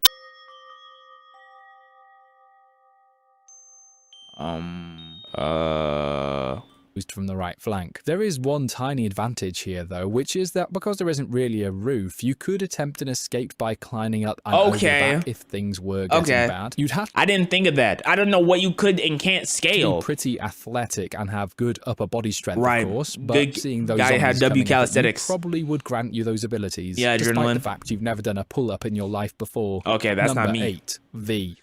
No, I feel like V shouldn't be in the top 10. Like, I was thinking V, but V sounds terrible. A sounds terrible, too. Oh, yeah, A sounds terrible, but how are you gonna make V work? Yeah, looks pretty good, right? Probably the kind of thing you'd go for. No, it if doesn't. You're an idiot. All right, okay, let's start with the positives, though. Look at those high walls paired with... But if A is like a door to the opening, then that could be good. Like, if you can make it like a house-type structure, that'd be fine, but I don't know if we can do that. Slightly overhanging edges. That's going to make it particularly hard for any zombies to climb up at that angle. And when you climb inside, it feels like a promising structure to wait out the madness. Not really. But what That happens looks when something, uncomfortable. in this scenario, a zombie, runs Pushes into it it. at full speed? Since Yeah. there's no proper base support, Yeah, the whole structure relies entirely on balance. Even just one clumsy zombie with a poor sense of direction is enough to knock it over. And once it tips, you're Yeah, no exposed structure. instantly. Terrible- you fall terrible out, and structure. the walls are no longer between you and the problem. And now you're running. So yeah, this one's strong in one very specific scenario and completely useless in the next. Number 7. Talk to me. A How is A this high? That means H has to be up there. If A is this high, I'm telling you, H has to be up there. K could be up there too. No, I don't think K is up there. I don't think K is up there. W might be up there because it might have more balance than V. Double V might be up there. Hold on. E, if you can get to the second ledge. That middle part of E, I don't know. It depends on how he treats A. Like, because if he can get in this part of A, that means we could talk about R. That means we could talk about H. Like there's a lot of things we could work with. M, I'm not feeling M. I'm not feeling M at all. gives you height, which sounds like a good idea in a zombie situation. You can climb to the top and stay above ground level. Although if I were you, I wouldn't have chose that angle for the walls. I mean, I'm just spitballing here, but I think there's a reason that things like castles and other defensive structures choose straight up vertical walls. But because these ones are basically at a 45-degree angle, anything that can climb even a little bit can make its way up. Not only that, you also don't have much space at the top. It's essentially just one single point. You're sitting on a turning it peg. into the world's most lethal balancing If act. you sit on it long enough, your cheeks are gonna eventually start spreading and spreading. You're just gonna eventually start sinking onto this without being able to get up, and it's gonna be extremely painful. One wrong step sends you straight down to become zombie food. But there is one redeeming feature about the letter A where you hide X could be underneath and hope you're not detected. hide underneath. H. This might be giving H some You might fire. be pretty safe here, but only if you showered recently. I'm not being rude, but if you haven't, then you're probably going to be a bit pungent, and the zombies will smell that and lift the A right off the top of Lift it up. They can lift the letters now. Okay, so I don't know what's helping. Number 6, E. E works well from one direction and very badly from the other. If the zombies approach from the covered side, you're safe for a while. You've got a solid barrier and you have a bit of and depth you have to yep, work with. you have a could ledge even you can climb up stand to on. the top section and Exactly. enjoy a view of the post-apocalyptic so what's wrong with city E ravaged by though? chaos. This don't feel bad. Unfortunately, as you gaze into the distance in front of you, you can see a swarm of unrelenting zombos charging right in your direction. I feel like O would only be a good letter if you're able to be in it, and you might be able to survive, but I feel like those zombies are eventually just gonna push O into like the ocean, and then you're dead. Arrive, there's nothing between you and their hungry mouths. So yeah, you might want to drink this view in for a little while because it's probably the last one you're gonna get. Number 5, they're not climbing up there. O is completely enclosed, which feels reassuring since it's the it first doesn't. letter so far to try this approach. You climb inside and There's a seal reason why- yourself in. there's a reason Side why no note, one's don't tried look this. too deep into the logic of how we can open and close letters depending on the video. We have no consistency here. Anyway, We have no consistency. I love to see it. That's what I need to know. For a moment, you think you've solved the problem. Zombie can't grab onto smooth surfaces, and so they're not climbing on or in it. But what if these are They just some push mentally it. smart zombies? You know, some real Albert Einstein type ones. And they They'd do figure what? out that they could Right. push you about. Just roll and you suddenly around. You're not in control anymore. And whilst you might think that becoming dizzy is now the worst of your problems, you'd be severely underestimating the creativity of these zombies. They would roll you to the nearest cliff and push Throw you into the right off ocean, the edge right. to crack you open like Right. an egg. Yummy. W Number eats. 4. B. Welcome to NTV B? Cribs Zombie Base Edition. So B? this is B. This is my setup. Let me talk you through the place. But it has no balancing. Like, it can be easily pushed over. There's no balancing. So this is B. This is my setup. I can't give it to Let B. me talk you through the place. I can't give it to we B. got 2 levels, straight up separation capabilities. You know what I'm saying? Check it. The lower section is your main shelter, chilling area. Might even set up a couple of speakers in here, host a few get-togethers. I don't think you want to have no speakers in the apocalypse. Though. You're getting I don't think you want any we speakers. Have a different space, which I like to call the absolute attic. Top tier for holding supplies. Burgers, beer, and guns. Amazing combination of absolute peak necessitiism. Now, this is a combination indeed. Tools, and most vital in an end-of-world scenario, all the beers. Basically, it's all the stuff you want to keep organized and out the main chilling area. Right. Don't want to bring the vibes down, you know? But I've got to admit, even though it is 2 segments, it still can get a bit cramped. Because, yeah, that's what I'm about to say. Move quickly, but brother, it does the job. Number 3. I don't know how we went from an extreme of 5 where they could easily push it over to 4.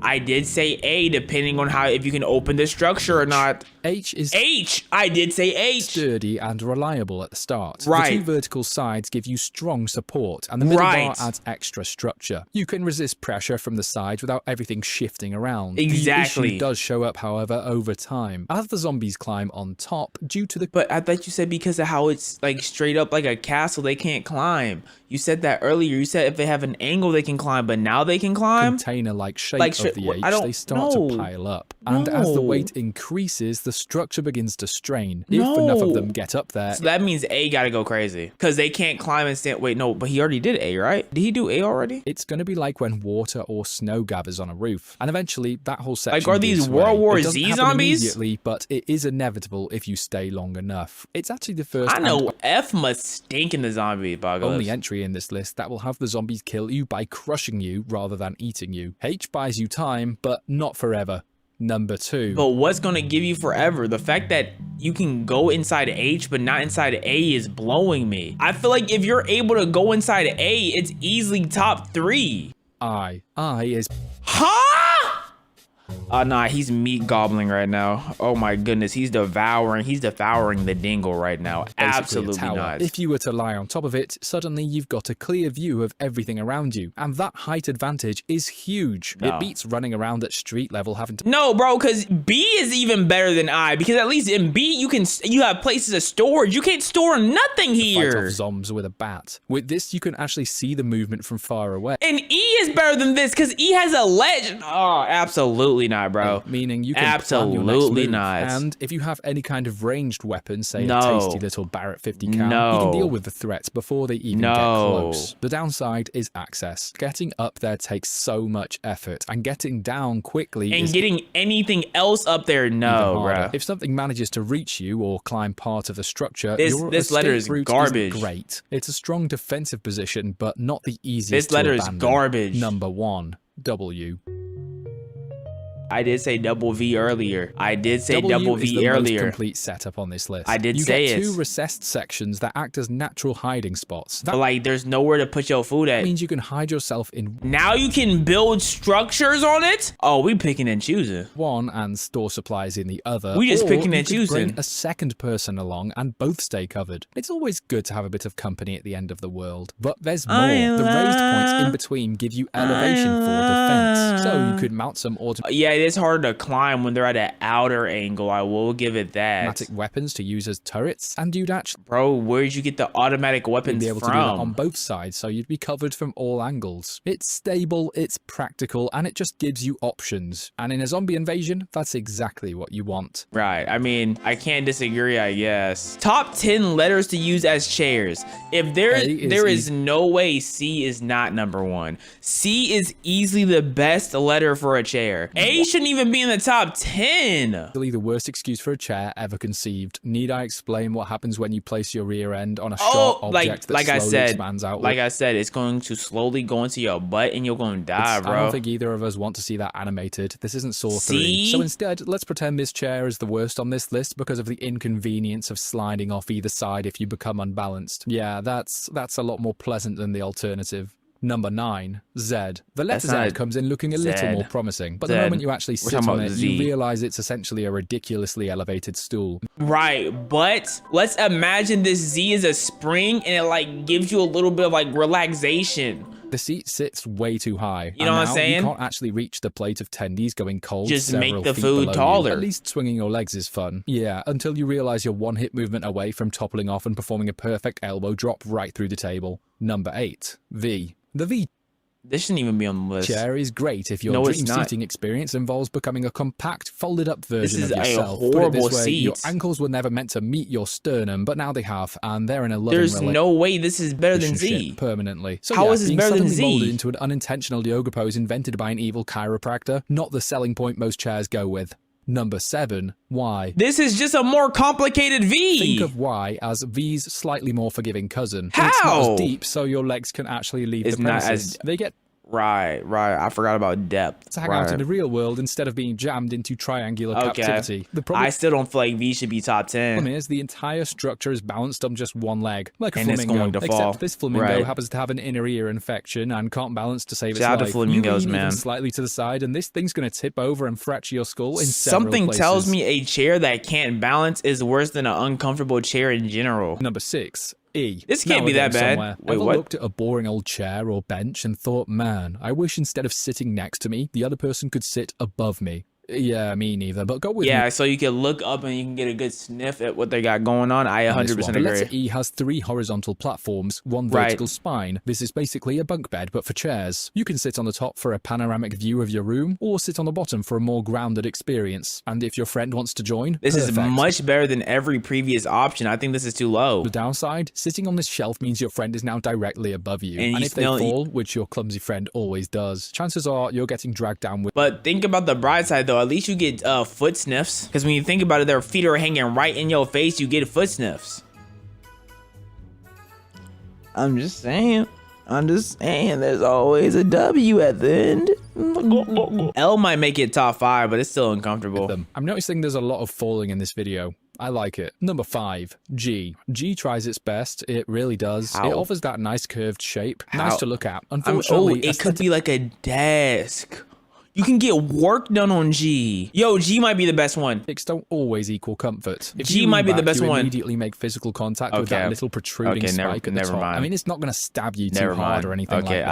I lied. It's definitely going to make those Well, you 10-hour can gaming see- sessions you the most can work, excruciating though. experience of your life. But that- Posture-assisting chairs fear this letter, as do I say whilst slouched over at a 90-degree angle.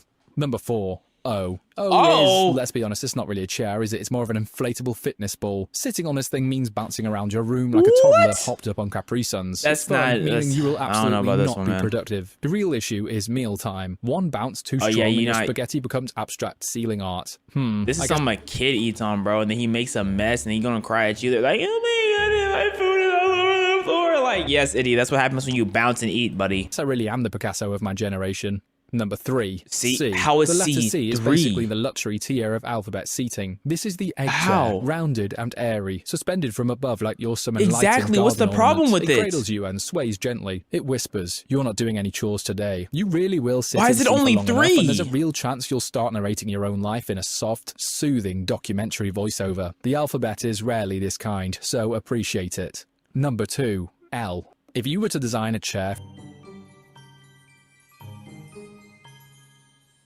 Bro, L has a straight back, bro. That's uncomfortable. It has no curve. L has no curve. It can't be 1, from bro. scratch without knowing what a chair actually is, you probably create the letter L. It's the prototype, the blueprint, the default setting of chairs. A clean That's 90-degree H. angle, a flat That's all seat, H. and a vertical backrest. No, that's fuss, really. uncomfortable, Simple bro. as. The only issue is the lack of legs. You just sort of sit directly on the ground with No, the wall's most that's perfectly terrible shaped seats. support behind you. Terrible You look like seats. someone who forgot to assemble the rest of the furniture. J is Honestly, not a bad shout. J might be it.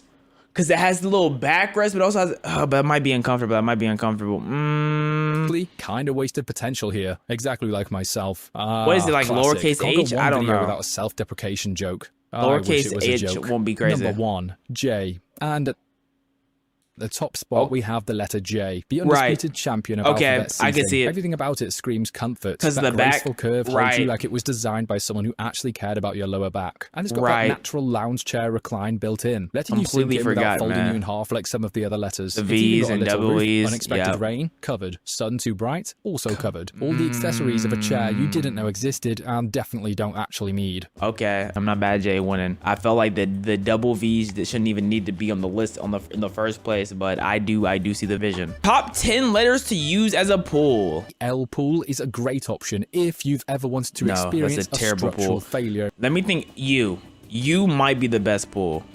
I can't think of a pool better than you. I think C is a good kiddie pool.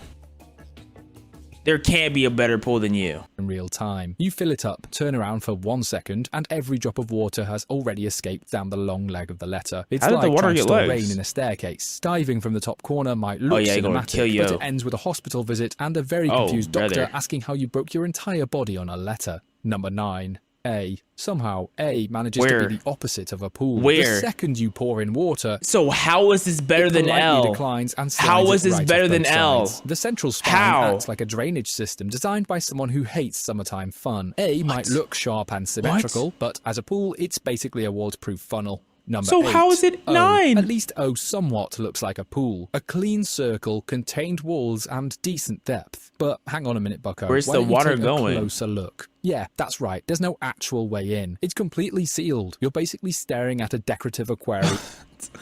Okay, that's hard. You can see the water, you just can't use it. The whole is a good design pool. That's W though. That's like a W. One of those snow globes where you're on the outside tapping the glass, wondering what it'd be like to be inside. Oh well, guess you'll never know. Number 7, E. At first. Yeah, because E is kind of like L. E feels like it could work. 3 neat platforms, 1 big spine. What could go wrong? W. If we go lowercase W, that would be better, but they're probably going to do uppercase double V, and it's going to be stink. Every pull you try to make instantly drains out of the open sides like someone pulled the plug. Literally. Rotated left, though, E suddenly redeems itself. Exactly. Those 3 arms turned into stacked deep basins. Like I'm saying, that's W, right? Sadly, and not double V. That's what we like to call cheating, and we're respecting letter integrity in this one. So, unfortunately for E, it remains a glorified colander. Number 6, X. X is surprisingly elegant. Yeah, you have like and slightly you have a little bit of pullage in concept art. That's I feel like Banksy might have had something to do with this one. But anyway, the central cross forms a raised intersection that could hold a shallow basin, sort of like a rooftop hot tub. It's not deep enough to swim in, but perfectly. Rooftop hot tub. You know, with that type of creativity, you might be onto something. Just want to sit, look mysterious, and pretend the pool won't collapse under them at any second. Number 5, M. M is where the concept of a pool finally starts to make sense again. Talk to me. Centralized pocket, solid symmetry. I'm gonna keep it a buck. This pool look garbage though. There is no space in this pool. Diving platforms for synchronized swimming. It's I just think you and weirdly next. Practical. And honestly, J isn't terrible, but it's like a kiddie pool. Structurally, however, it's all downhill, literally, since the middle dips just deep enough to make the whole thing feel like a natural spring designed by typography. Still, it's one of the few letters that can actually hold water without turning into an accident report. 4. What about Y? You know what I'm saying? I guess it's impossible to actually get into the water of Y. Essentially, an M flipped upside down and twice as enthusiastic. W gives you a matching set of twin pools, ideal for couples who want to swim near each other. But what about an actual W and not this double V? Right? If we do like the real W and not this double V here, this race, then we really have something going on. At space. You could host 2 separate pool parties with 0 social overlap. However, there is a slight problem where the middle peak blocks your line of sight, so you'll keep thinking someone drowned when they're just on the other side having a drink. You might need some support beams though to keep up the arms from collapsing, but that's a small price to pay for the letter that finally understands teamwork. Number 3, H. H feels like it was designed by someone who actually enjoys pools. That's a not massive bad. Tank with 2 high walls to give you some well-deserved I'm just afraid the bottom is going to collapse. You can swim laps from one side. But you could definitely probably bulk this little bar part up just to make sure it doesn't collapse. You know, you see pools on roofs and buildings all the time, so I'm not too concerned about this. To the other whilst pretending you're crossing an ancient bridge. Also, the high walls double as diving platforms. Yeah, I was about to say you could also jump into it. And easy to drain, which makes it rare among the alphabets. H is I know basically U is the coming alphabet's back. Olympic pool. I think the only problem with U is like it might be hard to climb out Number of. 2, G. What? Absolutely not. No. This is okay. Now you're talking B. There is no way you put double V on this list. No ways you put V's and all these other. You put A on this list before J. Like J is not going to be on this list because number 1 is going to be U. What? Talk about top tier engineering. G gives you everything you need: containment, shape, and a. But look at how cramped it is. We were just talking about how cramped it would be as a chair, but all of a sudden now G is a pool? Oh, brother, and it's easy to drown right here. Built-in diving board that feels intentional. No, the open corner that's not lets a you climb built-in with diving ease, board. There's a built-in concussion case. while the inner curve keeps the water snug. Built-in CTE simulator. Snug and secure. The round body means minimal splash No. loss, and if you position No. it just right, you've got natural shade under that top This is bar. terrible. The only This is real terrible problem design. is explaining to guests why your pool looks like it's swallowing itself. Still, in terms of usability, G is the most fun you can have Absolutely inside not. a semi. No, H is so much better. It's not even funny. In fact, I debate double V is better. I know J is better. Get this garbage off of my Honorable nonsense. mention. S doesn't qualify as a pool, but it deserves credit for enthusiasm. It looks like the most chaotic water park slide ever I feel like S is better than this G conceived. A twist and double V. Looping path that guarantees you'll brother. arrive in the water faster than your swimsuit. There's a slight problem though, and that is that the pool doesn't actually exist. It's all entry, no destination. And here, there's no bonus points for broken bones. Oh, Sorry, brother. How did that not make it to... Like, A is such a cop-out. A shouldn't even be in the top 10. L is better than A. O is just a decorative piece. Man. U. I knew it was U. There was never any doubt. U is the clear winner. Literally built to But hold what it. about J, which is literally an incomplete U? Don't you think the incomplete U should be pretty close to U? Water, deep curve, smooth walls, no sharp edges to stub your toes on. It's the perfect natural basin, as if the alphabet Right. briefly understood hydrodynamics. You can You're right. And J has a slide. You can slide on J. lounge, dive, float, everything just works. There's a sense of security in its shape, like it's Right. gently hugging the water instead of trying to escape it. Every other Right. letter feels like an argument against basic engineering. U Right. just gets it. It's the king of pools, and the Right. only letter you could confidently install in your backyard without ending up on a structural failure compilation. Right. Just absolute nonsensory being spewed out of this man right here. The J disrespect is ridiculous. The G nut sucking is ridiculous. G should not have gotten that much attention. G should not have gotten that much love whatsoever. Amazing videos, Doodle Digest.